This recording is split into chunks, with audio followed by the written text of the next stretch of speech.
Oke, ada beberapa bab di sini, ada 8 bab. Paling enggak hari ini kita membahas 1 bab. Semoga besok bisa kita bahas lebih dari 1 bab. Yang pertama, ya, ada beliau membahas tentang Ramadan diawali rahmat. Ini hadisnya populer. Dulu kalau awal Ramadan, masih ingat saya jadi mahasantri, masih semester 1, terus kemudian di Masjid Mujahidin diminta untuk ngisi kultum. Nah itu kalau hari pertama itu pasti mahasantri itu nyampainya masalah ini, masalah Ramadan diawali dengan rahmat atau menyambut Ramadan. Ada hadis man fariha bi kudumi Ramadan harramahullahu jasadahu ala niran, misalnya gitu ya. Itu biasanya yang suka dibahas oleh ya namanya kita mahasantri pemula, baru belajar ya seneng. Makanya tadi kalau pemula-pemula itu latihannya ya enaknya begitu, menyampaikan pendapat orang, nggak menyampaikan pendapat pribadi. Boleh-boleh aja pendapat pribadi, tapi ada sandaran pendapat orang, itu aman, lebih aman. Pertama, Ramadan diawali rahmat. Sama beliau latar belakangnya adalah biasanya di awal-awal Ramadan itu banyak orang menyampaikan ini, para mubalik ya, para ustadz, para dai. Dulu istilahnya nggak ustadz. Istilah ustadz itu baru setelah TV, TV dan medsos saja. Dulu orang nyebutnya mubalik. Kiai Haji Zainuddin MZ itu kan dai sejuta umat di tahun 90-an. Ya, tahun 90-an, tahun 2000. Tapi zamannya zaman radio. Ya, belum zaman TV. TV saat itu baru 2 channelnya, TPI dan TVRI. Saya masih ngedapetin itu. Ada dapetin nggak? Enggak, hanya 2 aja. Oh enggak, udah muncul channel-channel lain ya. Udah muncul SCTV, Indosiar ya. LaTV. Oh LaTV masih ada. Oh iya, LaTV itu baru berubah jadi TV One itu 2000 berapa itu. Ya, masih baru-baru. Ya. Tapi di zaman itu tahun 90-an kan TV itu channelnya cuma 2. Saya ngedapetin itu. Baru TPI dan TVRI. Kalau siang TPI, kalau malam jam 3 malam gini, siang sampai malam itu sudah TVRI aja. Yang TPI udah nggak ini lagi. Sekarang MNC ya. Belum ada ustadz, sebutan ustadz itu belum ada. Atau kalau ada belum populer seperti hari inilah. Ustadz itu hanya betul-betul emang orang sedang belajar bahasa Arab gitu. Ya ustadzi gitu. Al-ustadu guru, al-mudarrisu guru, baru itu. Tapi untuk menyebut orang, manggil orang ustadz, sekarang itu saya disebut ustadz, semua disebut ustadz gitu. Nah itu. Nah ini pergeseran. Nah baru ada TV, banyak dai-dai kondang, mubalek. Nah itu menyampaikan di TV populer, di medsos, di YouTube. Sekarang menyampaikan agama semua langsung jadi ustadz.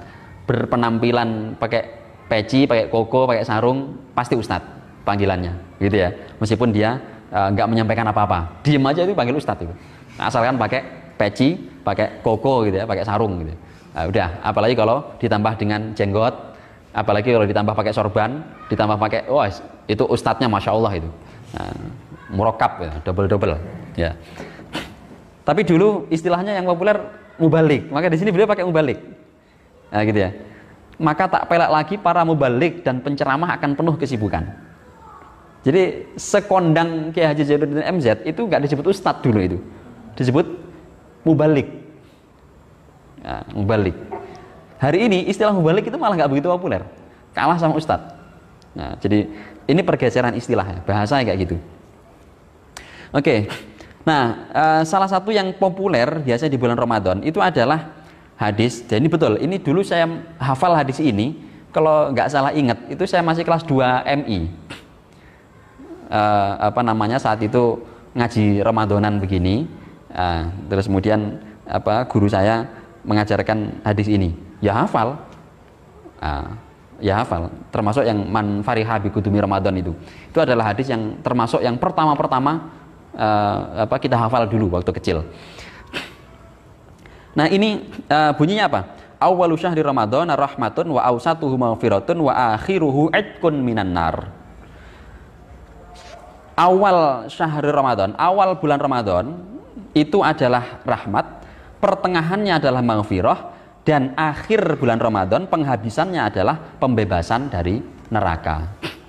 Nah, kalau dulu guru-guru kita membagi Ramadan itu dibagi menjadi 3. 10 pertama adalah rahmat, 10 kedua adalah maghfirah, 10 terakhir itu adalah itqun minan nar, pembebasan dari neraka. Jadi kalau kita mampu melalui puasa sampai 30 hari, dijamin bebas dari neraka.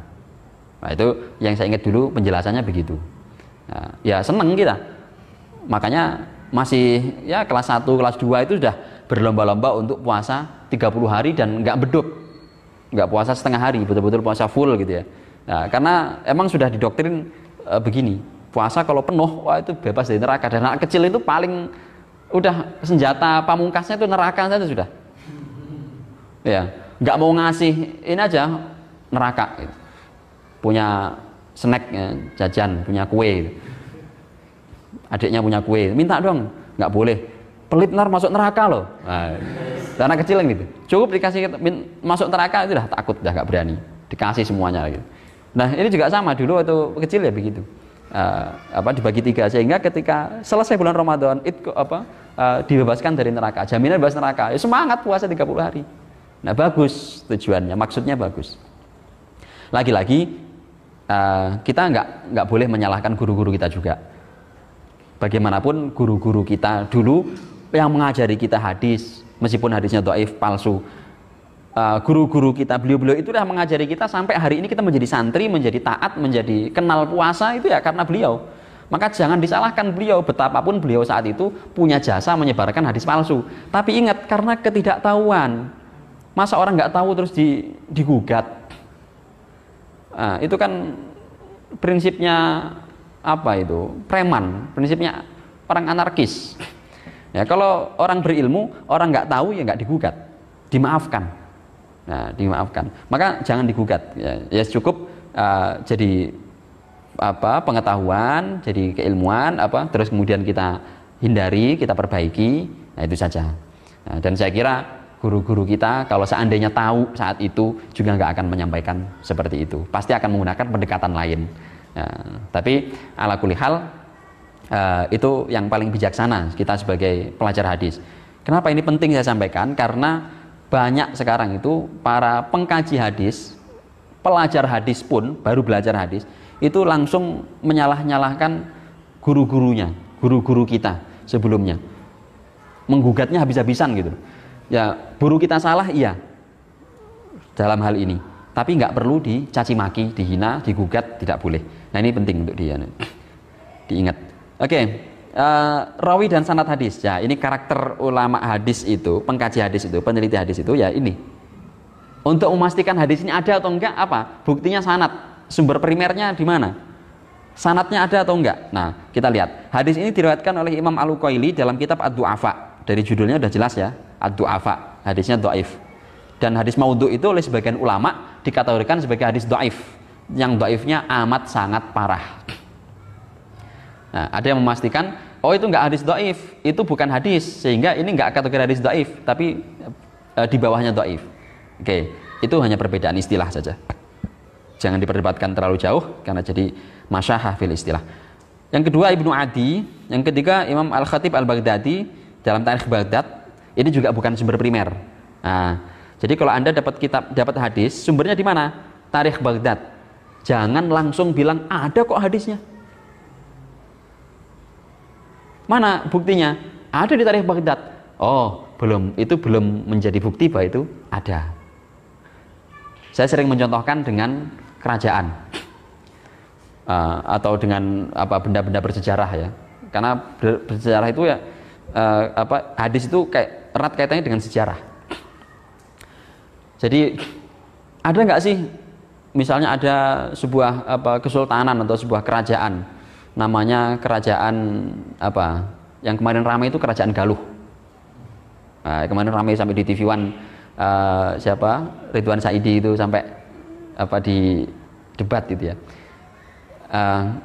Kerajaan Galuh itu nggak ada misalnya gitu ya. Oh ada kok, saya pernah membaca dongengnya. Membaca di mana? Di cerita. di hikayat apa gitu ya. Nah, hikayat itu belum menjadi bukti. Karena itu bukan sumber primer, itu sumber sekunder. Sumber primernya apa? Prasastinya ada enggak? Kalau emang itu ini. Terus bukti-bukti apa ya? Istananya masih ada enggak? Peninggalan-peninggalan. Kalau emang itu fosilnya ada enggak? Artefaknya ada enggak? Itu sumber primer. Sumber sekundernya baru nanti ada hikayat-hikayat itu. Boleh. Hikayat-hikayat itu jadi penguat. Nah, ini juga sama. Ada di mana? Di Tarikh Baghdad. Jangan kepedean dulu untuk bilang ada. Kenapa? Tarikh Baghdad itu bukan kitab primer dalam bidang hadis. Betapapun Al-Khatib Al-Baghdadi itu muhaddis, ahli hadis, tetapi beliau menulis Tarikh Baghdad itu tidak dalam kapasitasnya sebagai muhaddis, atau metodologinya bukan metodologi hadis. Ada seorang dokter, ya, ada seorang dokter menulis tentang kesehatan. Pas nggak? Pas. Kalau Anda merujuk ke buku beliau, bisa nggak dipertanggungjawabkan? Bisa. Dipertanggungjawabkan bisa. Tapi ada seorang dokter menulis sebuah komik. Nah, karena dia suka komik gitu ya, atau menulis sebuah cerpen, novel. Karena dia seorang sastrawan, dokter sekaligus sastrawan, nulis novel. Di novel itu dia menyebutkan tentang penyembuhan, ya, kegiatan praktek kedokteran. Bisa nggak dipertanggungjawabkan jadi rujukan? Nggak bisa. Kenapa? Metodologinya bukan metodologi ilmu kedokteran. Betapapun isinya tentang kesehatan, tetapi metodologi yang dipakai nulis itu adalah metodologi novel, fiksi. Ya nggak bisa dijadikan rujukan yang bertanggungjawabkan. Nah, ini juga sama. Betapapun penulisnya itu ahli hadis, yang disampaikan juga hadis, tapi ketika metodologi yang dipakai bukan metodologi hadis, bukunya itu, maka itu belum bisa dipertanggungjawabkan sebagai hadis. Tapi bukan berarti langsung kita buang, langsung kita anggap palsu, tidak. Cuma perlu kita saring, kita teliti lebih jauh sanadnya. Nah, kenapa? Karena Tarikh Baghdad itu isinya sejarah Baghdad, kota Baghdad. Peradaban Baghdad itu seperti apa? Maka isinya apa? Berita-berita apapun yang dibawa oleh orang Baghdad dan orang yang datang ke Baghdad, orang yang singgah ke Baghdad, pendatang, perantau, semua yang datang ke Baghdad, menceritakan apapun disampaikan di situ. Nah, termasuk pernah ada orang datang ke Baghdad, misalnya dia menceritakan sebuah hadis. Nah, jadi itu Imam Al-Khatib Al-Baghdadi sedang meriwayatkan hadis atau sedang mengisahkan adanya hadis yang dibawa oleh seorang pendatang. Kan tidak sedang meriwayatkan hadis, tapi sedang menyampaikan hadis yang pernah disebutkan oleh orang pendatang. Nah, belum diseleksi oleh beliau, tapi setidaknya itu indikasi awal bahwa hadis itu pernah disebutkan keberadaannya, konon ada. Nah, cuman jangan sampai kita bilang ada sebuah hadis, referensinya hanya sekunder. Nah, itu yang membuat kita gampang terjebak dalam kepalsuan. Ad-Dailami itu punya kitab Firdausul Akhbar bi Ma'thuril Khitab. Ini kitab hadis. Tapi saya cenderung untuk tidak memasukkan sebagai sumber primer. Kenapa? Manhaj yang dipakai itu juga bukan manhaj hadis. Imam Ad-Dailaminya orang ahli hadis, muhaddis. Imam Ad-Dailami ahli hadis. Ini dari Dailam, kira-kira daerah Persia ya. Betapapun beliau ahli hadis, tapi Firdausul Akhbar bi Ma'thuril Khitab itu isinya campuran hadis dan kisah dan dongeng dan petuah.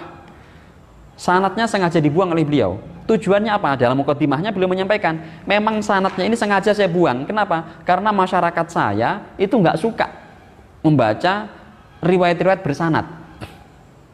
Sehingga apa? Hadis nggak diminati oleh mereka. Nah, beliau sedang pengen membangun cinta hadis di lingkungan masyarakatnya, agar masyarakatnya suka hadis. Gimana caranya? Kalau disodori hadis pakai sanad, nggak mau baca, gimana caranya? Sanadnya dibuang, ditampilkan hadis apa adanya, matannya saja, hanya disebutkan tokohnya, sahabatnya, tapi nggak disebutkan apakah itu beliau yang menceritakan atau beliau yang mengomong langsung, sumbernya atau perawi saja, nggak disebutkan. Nah, ini nggak bisa disebut sebagai sumber primer kalau begitu. Nah, maka ketika ada hadis, ada nggak hadisnya? Ada. Di mana? Ad-Dailami. Ad-Dailami yang mana? Yang musnad atau yang Al-Firdaus? Kalau yang di Al-Firdaus belum bisa dipertanggungjawabkan keberadaannya. Tapi kalau di musnad Al-Firdaus masih mungkin dipertanggungjawabkan. Nah, itu beda anaknya sama bapaknya. Tapi kalau disebut Ad-Dailami, pasti maksudnya adalah Ad-Dailami Al-Kabir, yaitu Firdausul Akhbar bima'dzuril khitab. Hadis ini ada di Ad-Dailami. Indikasi awal sanadnya sulit didapat. Nah, gitu, indikasi awal. Kemudian Ibnu Asakir, beliau menulis Tarikh Dimash, tapi Tarikh Dimash itu nggak lengkap yang kita temukan itu. Nah, masalahnya di situ, sehingga nggak bisa. Tapi Imam Ibnu Asakir punya kitab juga Fadhailur Ramadan, dan hadis ini sudah saya cek ada di Fadhailur Ramadan. Ternyata Imam Ad-Dailami meriwayatkan hadis ini dalam Fadhailur Ramadannya itu dari Imam Ibnu Khuzaimah. Ya, sehingga hadis ini kalau berdasarkan temuan yang didapat oleh Pak Kiai itu tidak ada sumber primernya. Loh, gak ada sumber primernya, indikasi lemah sudah. Indikator, tapi belum jaminan ya. Itu indikasi awal. Kalau di sumber primer nggak ada sama sekali, indikasi awal tidak sahih, indikasi awal, tapi nggak jaminan. Nah, dari sini sudah ketahuan. Ini cara praktisnya.